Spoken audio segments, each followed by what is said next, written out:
শীত পড়লে আমাদের বাড়িতে একটা খাওয়ার মাস্ট হবেই, যেটা হচ্ছে সন্ধেবেলা আমাদের এই সমস্ত রকম যে নতুন সবজি ওঠে সেই সবজি সেদ্ধ করে তার মধ্যে নুন, লেবু, গোলমরিচের গুঁড়ো দিয়ে আমরা সন্ধেবেলা খেতে বসবো, আর এটা অ্যাজ এ টিফিন হিসাবে।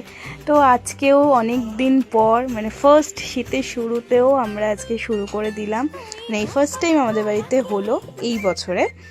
সেটা হচ্ছে সমস্ত যে রকম সবজি, এই নতুন সবজিগুলো ওঠে সমস্ত রকমই এর মধ্যে দেওয়া যায়।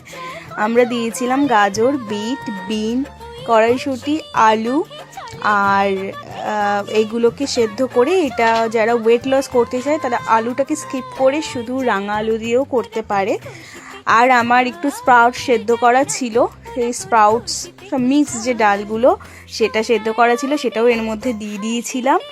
আর জল নুন দিয়ে সেদ্ধ বসিয়ে দিয়েছি। ততক্ষণে আমি কাঁচা লঙ্কা, শসা, পেঁয়াজ, টমেটো কেটে, তো সেদ্ধ হওয়ার পর ওগুলো মিক্সড করে তার মধ্যে নুন, লেবুর রস, ধনে পাতা, গোলমরিচের গুঁড়ো, চাট মশলা দিয়ে খেয়েছিলাম। দুর্দান্ত খেতে লাগে, অনেকক্ষণ পেটও ভরা থাকে, ইভেন এটা অনেক হেলদি।